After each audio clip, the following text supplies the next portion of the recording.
নবদ্বীপ আর সপ্তগ্রাম এমনকি সাগরও এসেছি।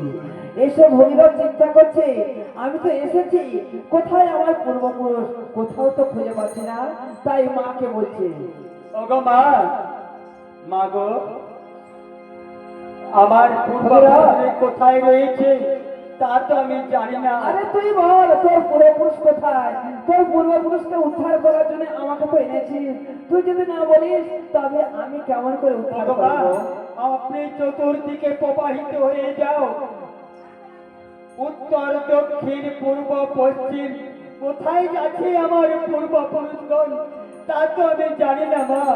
ও তুই কোথাও জানিস না? না গো মা। তুই তোর পিতৃপুরুষদের উদ্ধার করার জন্য। ঠিক আছে ভগীরথ, মা গো, আমি এখানে শতমুখী হয়ে গেলাম। তাই শতমুখী হয়ে চতুর্দিকে চলে যাচ্ছে। মা তোমার বারে বারে জানাই গো বিনতি, সইতে পারি না আর। মা গো সইতে পারি না আর। মা তোমারে বারে বারে জানাই গো বিনতি, সইতে পারি না আর। মা গো সইতে পারি না আর। ও শতমুখী মা বাবাজি সখানি হইলা গো। মা তোমারে বারে বারে জানাই গো বিনতি, সইতে পারি না আর। মা গো সইতে পারি না আর। ও শতমুখী শতমুখী তবে যে চলিল গো, সইতে পারি না আর। মা গো সইতে পারি না আর। ও শতমুখী বংশয়াদি সেথায় যে রহিলা গো। মা তোমারে বারে বারে জানাই গো বিনতি, সইতে পারি না আর। মা গো সইতে পারি না আর। ওরে ভদ্র, দেখ দেখ তোর পূর্বপুরুষরা সবাই চলে যাচ্ছে উদ্ধার হয়ে। ধন্য। বিষ্ণুলোকে চলে যাচ্ছে। তাই তো। আর ওগো মা, বল, মা গো, তুই আমার এখানে ষোড়শ প্রচারে পুজো কর। হ্যাঁ, যিনি মানব করছিলেন এইবার চলে আসুন। মানব করছিলেন এইখানে এসে। ধন্য ধন্য তুমি মা জাহ্নবী, ধন্য তোমার লীলা, তোমা হতে পাইলাও আমার বংশের উদ্ধার। আজকে কেমন করে তোমার চরণে পুষ্পাঞ্জলি দেব মা। ভগীরথ, মা গো, আমার চরণে এক মনে এক চিত্তে ভক্তি ভরে যদি কেউ শ্রদ্ধা সত্যি করে আমার পুজো করে, তার মনোবাসনা আমি পূর্ণ করতে পারি। এই জন্য বলছি তুই আমার ষোড়শ প্রচারে পুজো কর এখানে, আর এখানে সাগর নাম হবে। কি ফুলে পুজিব মা গো,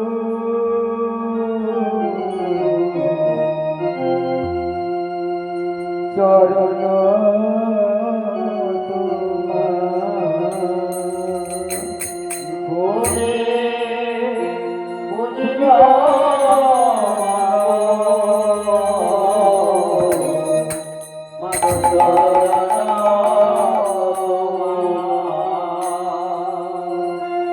কি ফুলে পুজিব মা গো, চরণ তোমার। প্রেম ফুলে পুজিলে নাকি, প্রেম ফুলে পুজিলে নাকি ফুলা হয় তোমার, চরণ তোমার।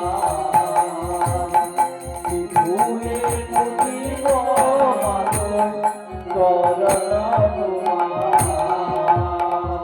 জবা ফুলার নয়ন জলে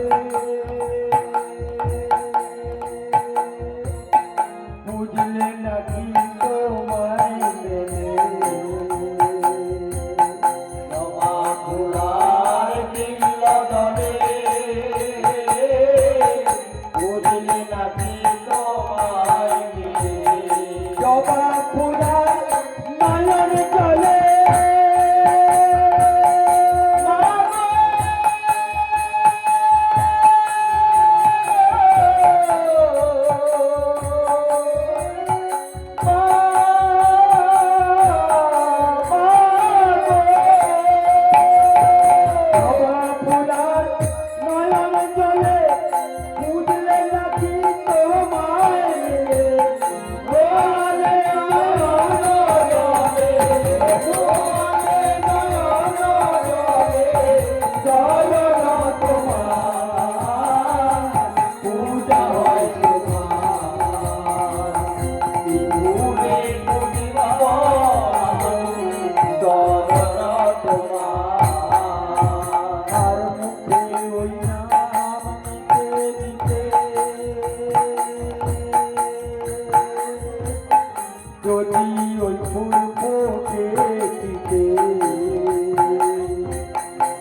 নিতে ওই নাম নিতে নিতে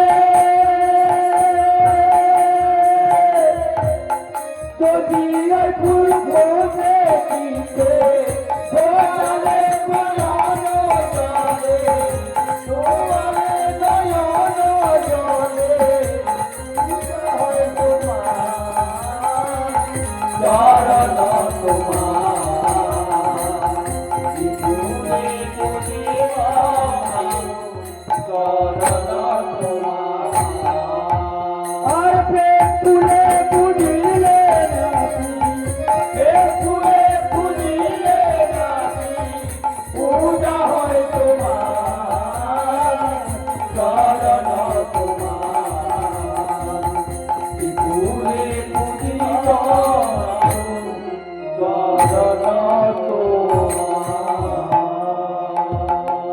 ছবি ভক্তবৃন্দের কাছে বিশেষভাবে জানাই, নায়ক পক্ষ থেকে এখনো যারা এই ভক্ত এখানে বসে রয়েছ বা দাঁড়িয়ে রয়েছ, দয়া করে কেউ বাড়ি যাবেন না, কারণ মালিক পক্ষ থেকে আপনাদের কাছে বিশেষ আমন্ত্রণ রয়েছে। এই গান সমাপ্তিতে সকলেই অন্নপ্রসাদ পেয়ে বাড়ি যাবেন। অন্নপ্রসাদকে কেউ অবমাননা করে চলে যাবেন না, তাতে অপরাধ হয়েছে। তাই আমার সঙ্গে বলুন শ্রীগুরু নিতাই গৌর প্রেমানন্দে হরি বল হরি বল। তাই মর্তধামে ভগীরথ গঙ্গা আনা করেছি, এখানে বই আমরা সমাপ্ত করব। তাই এইভাবে যে মানত করে থাকে তাই তার মনোবাসনা পূর্ণ হবে। তাই আজকে এক ভক্ত মানত করে তার পুজো করেছে, তার মনোবাসনা পূর্ণ হয়েছে, মায়ের কৃপা দৃষ্টি হয়েছে। তাই তারা ভক্ত করে বাবা আপনি যে গাছটা কাঁচা মারবেন বাবা, এগুলো ভক্তি ভরে জিনিস বাবা, এসব জিনিস তো শান্তিলা জিনিস নেই বাবা। হ্যাঁ ওইটা ওইটা গামছা হোক, ঠিক আছে হরি বল হরি বল। ঠিক আছে, এরা মানত করেছিলেন, আপনারা সবাই কৃপা পরিশ্রম করুন। এনাদের দিয়ে মানত করা সফল হয়েছে এবং এদের জীবন মঙ্গলময় হোক। মায়ের কাছে আমিও তার কাছে করুণা প্রার্থনা করি, এদের জীবন যেন সুখের ছন্দে কাটে। তাই এরা তাই মনোবাসনা আজকে পূরণ করেছে, আজকে তার সমাপ্ত হতে চলছে। এখন মঙ্গল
রাজে মঙ্গল দয়া মহিমা দয়া কেরো নাই রাজে মঙ্গল দয়া প্রেমা দয়া করে দাঁড়াই রাজে ভগন কর গমন রাজে মঙ্গল কাননে চলে ভগন রাজে মঙ্গল পরাজ করে কিমা তোমার চরণে রাজে মঙ্গল দয়া কর দয়া ময়ী দয়া কেরো নাই রাজে মঙ্গল বালক যাবে চলিয়ে পড়িবে রাজে মঙ্গল দয়া কর সন্তান বলে তোলে তুলে নিবে রাজে মঙ্গল মায়ের জয় লেগে তোমারে জানাই রাজে মঙ্গল দয়া কর দয়া মহিমা দয়া কেরো নাই রাজে মঙ্গল মোদের কি কেরো হরি রাজে মঙ্গল